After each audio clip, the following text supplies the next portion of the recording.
Shalom, shalom, meus queridos, que o Senhor te abençoe preciosamente. Graça e paz de nosso Senhor Jesus Cristo. Que você abra seu coração para entender e receber mais uma palavra de Deus. Queridos, já há algum tempo estamos ministrando algumas ministrações na área de libertação. E hoje o nosso tema é resgate da sexualidade. Eu sou o reverendo Milton Rodrigues e eu pastoreio a comunidade Nação Ministério Pleno. Nosso ministério fica na cidade de São Sebastião, no Distrito Federal. Somos um ministério que trabalha com libertação de alto nível e também com personalidade restaurada, ou seja, área da mente, emoções, sentimentos e vontades. Queridos, para ministrar sobre este tema, eu tenho aqui um texto bíblico na primeira carta escrita aos Tessalonicenses, capítulo 4, versículo 7 até o versículo 8, que diz: porque Deus não nos chamou para a impureza, mas para a santidade. Portanto, aquele que rejeita essas coisas não está rejeitando o homem, mas a Deus, que lhes dá o seu Espírito Santo. Meus queridos, vivemos um tempo de aparências e futilidades que tem distorcido a percepção do ser humano com relação ao que realmente é importante e merece atenção. Esta superficialidade tem gerado outros agravantes na sociedade, como violência, desvalorização da vida e a banalização do corpo e da sexualidade. Entre todas essas crises comportamentais e suas consequências, uma das situações mais preocupantes e que tem feito incontamináveis vítimas está no obscuro submundo da perversão sexual. Baseando-se nos conceitos do mundo, algumas pessoas dizem: quanto mais cedo se inicia a experiência com o sexo, maior será o entendimento sobre o assunto e melhor será o desempenho sexual no futuro. Mas será que isso realmente é verdade? Será que se entregar ao sexo sem conhecer bem o seu propósito e o seu poder, e muitas vezes sem ter a responsabilidade necessária para lidar com as consequências, seria mesmo a melhor opção? A única fonte segura que nós temos para responder essas perguntas é a Bíblia. Afinal, ninguém melhor para nos ensinar sobre sexo do que aquele que criou o próprio sexo, como está lá em Atos capítulo 17, versículo de número 24, que diz assim: Deus que criou o universo e tudo que nele existe é o Senhor dos céus e da terra. Agora vamos falar um pouco sobre o prazer do sexo. Amados, o sexo, ele é capaz de gerar um dos maiores prazeres que nós temos de experimentar na vida. Como está em Provérbios, capítulo 5, versículo 18 ao versículo 19. É algo que mexe com os sentimentos, com as emoções e os desejos mais profundos de uma pessoa. O grande problema é que isso pode acontecer tanto de maneira positiva quanto negativa, pois apesar do sexo ter sido criado por Deus como algo bom, puro e perfeito, como está em Gênesis 1:31, após a entrada do pecado no mundo, o homem adquiriu a capacidade de também utilizá-lo para o mal. Como está em Marcos capítulo 7, do versículo 21 até o versículo 23. Eu vou ler só o versículo 21, que diz o seguinte: Marcos, capítulo de número 7, versículo 21, diz assim: pois é de dentro do coração dos homens que procedem os maus pensamentos, as imoralidades sexuais, os furtos, os homicídios, os adultérios. Aí você lê até o versículo de número 23. Então, amados, a única possibilidade que temos de desfrutar de todos os benefícios proporcionado pelo sexo, sem ser dominado e aprisionado por ele, se voltando a Deus e ao que ele nos ensina sobre o sexo. Provérbios capítulo 5, versículo 1 e versículo de número 2 diz: Filho meu, presta atenção às minhas palavras de sabedoria e inclina os teus ouvidos para compreender o meu discernimento. Assim manterás o bom senso, os teus lábios guardarão o conhecimento. Queridos, o poder do sexo. Vamos entender que poder é esse. Deus não apenas criou o sexo, como também fez dele um mandamento. Na primeira vez em que falou ao homem, a ordem foi: sejam férteis e multipliquem-se, como está em Gênesis capítulo 1, versículo 28. Algo que só é possível através do sexo. Uma outra direção que Deus deu ao homem relativa ao sexo foi que, em determinado momento de sua vida, ele deveria deixar seus pais e se unir a uma mulher, como está em Gênesis capítulo 2, versículo 24, que diz: por esse motivo é que o homem deixa a guarda de seu pai e sua mãe para se unir à sua mulher e eles se tornam uma só carne. Ao mesmo tempo em que o sexo tem o poder de multiplicar e gerar novas vidas, ele também tem o poder de unir duas pessoas em uma só carne. Veja o que diz Marcos capítulo 10, versículo 7 até o versículo 9, Efésios capítulo 5, versículo 31. Eu gostaria de compartilhar com você Efésios capítulo de número 5, versículo 31, que diz: por este motivo, o homem deixará pai e mãe e se unirá à sua esposa, e os dois se tornarão uma só carne. Qual o propósito do sexo? Sexo exige responsabilidade e entendimento, como está em Provérbios capítulo 7, versículo 1 ao 5. Por essa razão, é fundamental compreender não só o poder que existe no sexo, mas principalmente os propósitos e princípios pelos quais Deus os criou. Vamos entender, então, esses propósitos, saber quais são eles. Primeiro propósito, família. O primeiro deles é formar famílias, não apenas gerar filhos, como está em Salmo 127, versículo 3. Afinal, a vida de uma criança depende de cuidados, necessita de amor, de carinho, sustento, inclusive é de responsabilidade dos pais a educação e a formação do caráter de uma criança, como está no livro de Provérbios, capítulo de número 22, versículo de número 6, que diz: ensina a criança no caminho em que deve andar, e mesmo quando for idoso, não se desviará dele. Vou repetir. Amados, a responsabilidade dos pais, a educação e a formação do caráter de uma criança. Então é de responsabilidade dos pais e não dos avós. Simplesmente colocar filhos no mundo sem se preocupar com isso é se desviar do principal propósito do sexo, como está em 1 Timóteo capítulo 5, versículo de número 8, que diz: contudo, se alguém não cuida dos seus, especialmente dos da sua própria família ou da sua própria casa, esse tem negado a fé e se tornou pior do que um descrente. E para evitar que isso aconteça, outro princípio de Deus para o sexo é o compromisso, ou seja, o casamento, como está em 1 Coríntios capítulo 7, versículo de número 2, que diz: porém, por causa da imoralidade, cada homem tem a sua esposa e cada mulher seu marido. O segundo propósito do sexo é o casamento. A Bíblia não considera o sexo por si só como um casamento.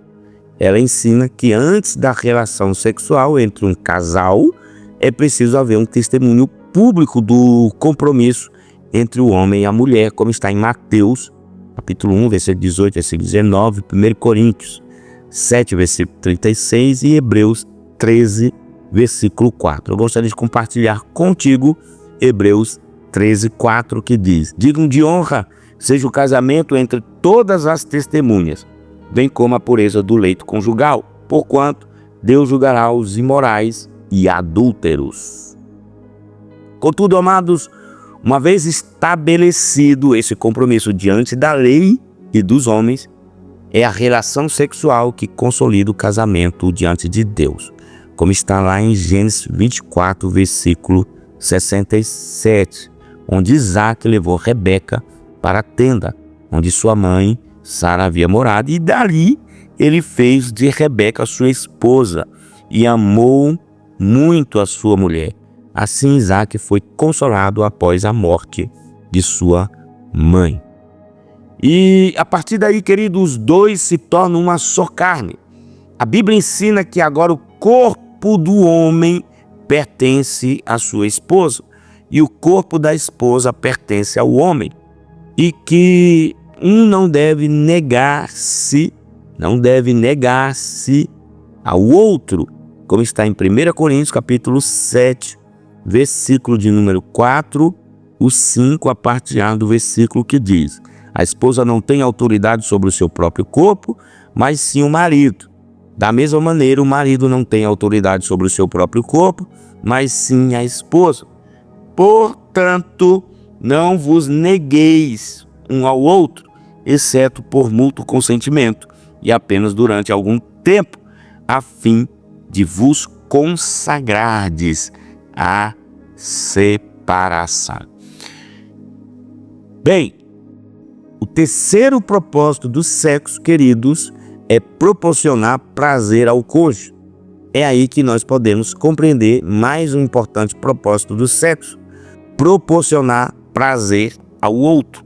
1 Coríntios capítulo 7, versículo 3, que diz o seguinte: o marido deve cumprir seus deveres conjugais para com a sua esposa e da mesma forma a esposa para com seu marido, ou seja, ao dono do seu corpo. Sexo é dar ao outro o que lhe pertence, como está em Cantares capítulo 2, versículo 16, que diz: o meu amado é meu e eu sou dele, ele zela por meu rebanho entre os lírios. Então, por essa razão é que o alto prazer, fruto da masturbação, é uma deturpação do sexo. O princípio bíblico do prazer sexual é proporcioná-lo não a si próprio, mas ao cônjuge. Olha o que está escrito em Cantares, capítulo 1, versículo 2: beija-me, o meu amado, com os beijos da tua boca, pois seus afagos são melhores do que o vinho mais nobre. Cantares capítulo 4, versículo 10, também está escrito: quão deliciosas são as tuas carícias, minha irmã, minha noiva amada, teus amores são mais agradáveis que o melhor e mais puro dos vinhos. A fragrância do teu perfume supera a mais cara especiaria. A imoralidade sexual. Vamos falar sobre esse assunto, porneia. Qualquer relação sexual fora do casamento, independente do contexto, é imoralidade sexual, como está em 1 Tessalonicenses capítulo 4, versículo 3, considerada por Deus como prostituição. 1 Coríntios capítulo 6, versículo 18. O termo grego utilizado para as relações sexuais ilícitas é porneia. Porneia é um termo grego que vem de pornear, podendo se manifestar através do adultério, quando uma das pessoas é casada, e também através da fornicação, como está em Mateus capítulo 15, versículo 19, se a relação sexual for entre duas pessoas solteiras. E incesto, como está em 1 Coríntios capítulo 5, versículo 1, quando envolve parentes próximos. Homossexualidade, como está em Romanos capítulo 1, versículo 26 e 27, quando envolve pessoa do mesmo sexo. Pedofilia, Efésios capítulo 5, versículo 12, se envolver crianças e bestialidade, como está em Deuteronômio capítulo 27, versículo 21, se envolver um ser humano e um animal, ok? A bestialidade. Onde começa o pecado sexual? Vamos entender aonde começa o pecado sexual? Mas será que o pecado sexual está relacionado somente ao ato físico ou começa antes disso? Jesus disse que qualquer um que colocar os olhos em uma mulher para cobiçar, já adulterou com ela em seu coração, como está em Mateus capítulo 5, versículo 28. Essa passagem nos revela que o pecado sexual começa muito antes do que normalmente se imagina, como está em Mateus 15, 19. Mas também é claro que não se trata de um simples olhar, vai além da apreciação da beleza ou de uma atração natural. O pecado está em desejar sexualmente alguém que não lhe pertence, como está em Deuteronômio capítulo 5, versículo de número 21, que diz: não cobiçarás a mulher do teu próximo, não desejarás para ti a casa do teu próximo, nem o seu campo, nem o seu servo ou serva, nem seu boi, nem seu jumento, nem bem algum que pertence ao teu próximo. Então, queridos, e muitas vezes esse desejo sexual pecaminoso atua na mulher de forma diferente do que atua no homem, enquanto no homem está mais ligado ao desejo no olhar, como está em Provérbios 6, 25, que diz: não cobice no coração a sua beleza, nem te deixes levar pelos seus olhares.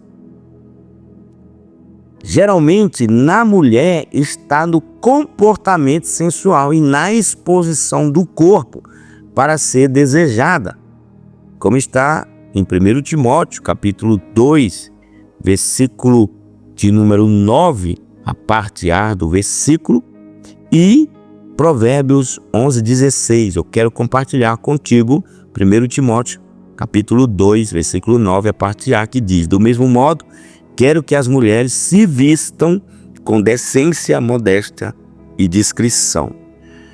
Então, isso desperta no outro um desejo que não pode ser licitamente suprido. Qual o desejo sexual pecaminoso? Ou seja, a selgeia. Vamos falar do desejo sexual pecaminoso. Queridos, a palavra grega utilizada pela Bíblia para se referir a este tipo de pecado é aselgeia, ou seja, as, elg e ar, e está associada a uma série de desejos sexuais pecaminosos. Pode ser traduzida como lascívia, Gálatas capítulo 5, versículo 19, luxúria, sensualidade, como está em 1 Pedro 4:3, ou pornografia, mas também está ligada a uma completa devassidão e indecência, como está em Romanos 13:13. Quando já não há preocupação com testemunho diante das pessoas, Efésios 4:19, o desejo, amados, pelo sexo e a busca por satisfação já se tornaram muito mais importantes do que a obediência e o temor a Deus, como está em Romanos, capítulo de número 1, versículo de número 24, que diz: por esse motivo, Deus entregou tais pessoas à impureza sexual, segundo as vontades pecaminosas do seu coração, para degradação de seus próprios corpos entre si. Queridos, o perigo desse tipo de pecado é que ele quase sempre começa de forma aparentemente inofensiva, como está em Provérbios 14:12. Muitas vezes trata-se apenas uma foto que você publicou ou de um perfil que você começou a seguir nas redes sociais. Vamos entender Provérbios 14, versículo de número 12. Há caminhos que ao ser humano parece ser as melhores opções de vida, mas ao final conduzem à morte. Então, amados, a questão é que com o tempo aquilo que um dia foi casual pode se tornar um hábito, e o hábito em um vício completamente destruidor, como está em Tiago, capítulo 1, versículo 14 e 15, que diz: cada um, porém, é tentado pelo próprio mau desejo, sendo por esse iludido e arrastado. Em seguida, esse desejo, tendo concebido, faz nascer o pecado, e o pecado, após ter se consumado, gera a morte. Então, amados, só para nós entender, a questão é que com o tempo, aquilo que um dia foi casual pode se tornar um hábito. E o hábito em um vício completamente destruidor, ok? Ao ponto de Jesus dar uma das declarações mais radicais contra o pecado que encontramos na Bíblia, onde ele diz: se o seu olho direito o fizer pecar, arranque-o e lance-o fora. É melhor perder uma parte do seu corpo do que ser todo ele lançado no inferno. E se a sua mão direita o fizer pecar, corte-a e lance-a fora. É melhor perder uma parte do seu corpo do que ir todo ele para o inferno, como está em Mateus, capítulo 5, versículo 29 ao 30. Quais são as consequências? Amadas, consequências de um sexo mal utilizado ou do desejo sexual pecaminoso é o seguinte: as consequências para quem pratica a imoralidade sexual são quase sempre destruidoras, principalmente para o cristão, que profana o seu corpo, que é templo do Espírito Santo, e faz uma aliança com a prostituição, como está em 1 Coríntios, capítulo 6, do versículo 15 ao 20. Leia aí. Isso acaba interferindo no seu comportamento, gerando atitudes de sensualidade, visão distorcida do sexo, interesse pelo sexo pervertido, homossexualidade, violência, raiva, compulsão sexual, carência afetiva, depressão e distanciamento de Deus. A pornografia, ainda que aceita por muitos como uma prática inofensiva, pode gerar danos emocionais e até cerebrais. Estudos recentes associam a prática da pornografia a uma redução da atividade e do tamanho do cérebro como reação a este estímulo sexual. Um cérebro que foi estimulado pela pornografia tem seus impulsos sem controle. Carl Gustav Jung, um importante psicólogo, fala sobre o desenvolvimento da sexualidade e demarca alguns pontos importantes. Abre aspas, olha o que ele diz: o erotismo é uma interrogação e sempre será, que quer que diga qualquer determinação futura. Por um lado, ele pertence à natureza animal primitiva do homem, que existirá sempre enquanto o homem tiver um corpo animal. Por outro lado, porém, ele é aparentado às formas mais elevadas do espírito, mas ele só floresce quando o espírito e instinto estão na sintonia correta. Quando falta um desses aspectos, ocorre um dano, ou pelo menos uma unilateralidade, um desequilíbrio que pode facilmente desembocar em algo doentio.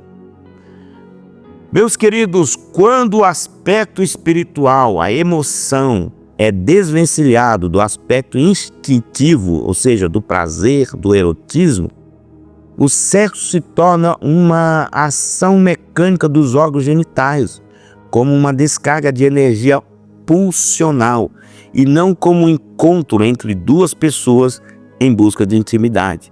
Esse tipo de experiência transforma a sexualidade em uma expressão de morte, a distanciando de seu projeto original, que seria ligada ao amor e à vida. Então é fundamental compreender que uma sexualidade saudável está ligada ao amadurecimento emocional, ao equilíbrio do corpo com as emoções. Além do pecado sexual ser capaz de comprometer completamente a vida sentimental, social e psicológica de uma pessoa, como está em Provérbios, capítulo 5, versículo 20 ao 23, ele pode ter uma consequência muito pior: a condenação eterna, como está em Apocalipse, capítulo 21, versículo 8. Por essa razão, a Bíblia é taxativa em afirmar que a atitude contra o pecado precisa ser radical, como está em Jó, capítulo 31, versículo 1, que diz o seguinte: estabeleci um pacto com meus olhos de não atentar com cobiça por donzela alguma. Ok, amados? Então, esse texto é super importante. É um texto poderoso, precioso, que precisamos meditar. Então, essa é a razão que a Bíblia é taxativa em afirmar que a atitude contra o pecado precisa ser radical. E que andar em santidade, amado, não é uma opção, é um mandamento. Quem vive na impureza, praticando a imoralidade sexual ou alimentando desejos sexuais ilícitos, seja em si próprio ou nos outros, não ajudará o reino dos céus ou o reino de Deus, como está em Efésios capítulo 5, versículo 5 e em Gálatas capítulo 5, versículo 19 ao 21. Arrependimento. Vamos falar aqui de arrependimento. O único caminho é o arrependimento. Atos capítulo 17, versículo de número 30, que diz: em épocas passadas, Deus não levou em conta essa falta de sabedoria, mas agora ordena que todas as pessoas em todos os lugares cheguem ao arrependimento. Então esse é o único caminho, o arrependimento. Jesus Cristo está pronto para perdoar e purificar, como está em 1 João 1,9. Todo aquele que se arrepende do pecado e decide viver uma nova vida, como está em Efésios 2:1 até o versículo 7, é preciso uma decisão seguida de uma mudança de comportamento, como está em Hebreus capítulo 10, versículo 26 ao 27. Queridos, Jesus é o único que pode transformar nossas mentes e restaurar completamente nossas vidas. Isso está em Colossenses capítulo 1, versículo 13 ao versículo 14. Independente daquilo que já experimentamos nessa área. Em Cristo, nós somos nova criatura e tudo se faz novo, como está em 2 Coríntios 5,17, inclusive nossa sexualidade. Agora, quais são os passos para a libertação sexual? Fazer uma lista dos parceiros sexuais. Primeiro, você tem que fazer uma lista dos parceiros sexuais. Segundo, trazer de volta fragmentos da alma. Aí você precisa ler 1 Coríntios capítulo 6, do versículo 12 até o 20. Liberar perdão. Identificar espíritos envolvidos e expulsá-los. E por último, tirar de prisões espirituais pessoas e você mesmo. Conheça e identifique os demônios envolvidos na promiscuidade sexual, os principados, as potestades e dominadores. Vamos então aqui ver algum. Rainha dos Céus, mais conhecida no Brasil como Maria Aparecida ou Iemanjá. Ela é personificada em diversas senhoras. Ela é parceira de Moloque. Ela odeia a família, o casamento e as crianças. Exerce influência em diversas áreas, como prostituição, violência, sacrifício de crianças, através de abandono, abusos, orfandade, pedofilia e abortos. Pobreza, miséria, destruição de casamentos. Também tem as pombagiras, como Maria Padilha, Maria Sete Saia e outras. Também tem Ogum e São Jorge. Temos visto, queridos, a forte parceria entre a pornografia e a violência. Mas o fim da Rainha dos Céus e de seus parceiros está muito próximo. Porém, enquanto o fim não chega, estes demônios vão fazer de tudo para arrastar com eles para o inferno o maior número de pessoas. Cuidado, vigie e ore. Leia Apocalipse capítulo 18, versículo 7 até o versículo 9. O Senhor é o grande restaurador. Ele é chamado de renovo e vai restaurar a sua sexualidade, conforme ele mesmo criou. Apocalipse capítulo 3, versículo 20 diz: eis que estou à porta e bato. Se alguém ouvir a minha voz e abrir a porta, entrarei em sua casa, e com ele cearei, e ele comigo. Vamos então concluir o nosso devocional falando da vontade de Deus. Amados, a vontade de Deus é que tanto o homem quanto a mulher se guardem para o casamento, como está em Gênesis 24, 15 até o versículo 16. Leia lá, Gênesis, capítulo 24, versículo 15 ao 16, e também 2 Coríntios 11, 2, Levítico, capítulo 21, versículo 13 ao 15. Tanto é que a ordem de Deus para um casal que está tendo dificuldade em se controlar não é de se entregar ao sexo, mas assumir um compromisso através do casamento. 1 Coríntios capítulo 7, versículo 9. É claro, queridos, que permanecer virgem até o casamento é um desafio muito grande.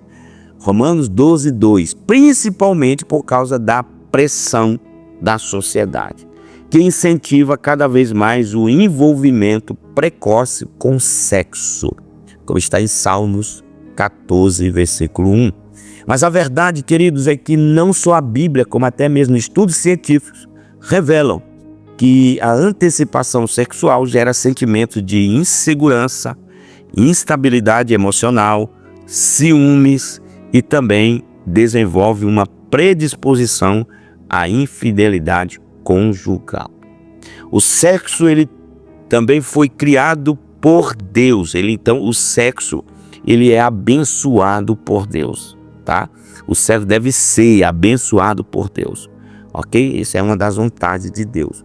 Não vale a pena correr o risco de pecar indo além daquilo que convém.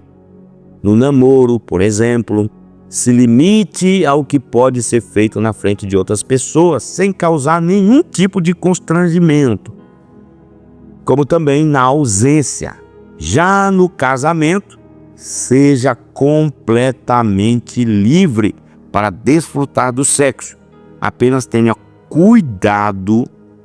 cuidado para não introduzir na relação elementos externos que sejam fruto da pornografia, da imoralidade sexual. No mais, a vontade de Deus é que você tenha uma vida sexual plena e proporcione todo o prazer necessário ao seu cônjuge, como está lá em Cantares capítulo 7, versículo 6 até o versículo de número 13. Não existe culpa nenhuma nisso. Afinal, no casamento, a ausência de sexo é que é pecado. Presta atenção. A ausência de sexo no casamento é pecado. Da mesma forma que a Bíblia proíbe o sexo fora do casamento, a palavra de Deus ordena o sexo dentro do casamento, como está em 1 Coríntios 7, 3. A única exceção é se houver comum acordo entre o casal para se dedicarem à oração, mas isso é somente por um curto período. Do contrário, um deve suprir a necessidade do outro, como está em 1 Coríntios capítulo 7, versículo 5, que já li anteriormente para você. Meu amado, se você não está inscrito aqui no nosso canal, se inscreva e após se inscrever, ative o sininho. E após ativar o sininho, não esqueça de dar o seu like. Não esqueça de dar o seu like, ok? Dê o seu like para nos ajudar e também faça seu comentário. Estamos nas redes sociais, lá no Instagram você coloca @Ministério Pleno. No Facebook, @Ministério Pleno. E no Instagram é só colocar Ministério Pleno e o número 10. Ministério Pleno 10, tudo junto, ok? Não esqueça, dê o seu like e faça o seu comentário. É muito importante para nós, vai nos ajudar bastante, ok? Que Deus abençoe a sua vida.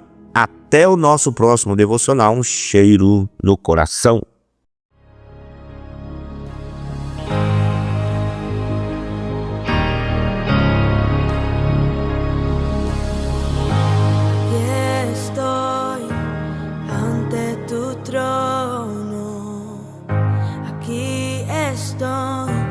Traigo mi corazón humillado, te vengo a adorar.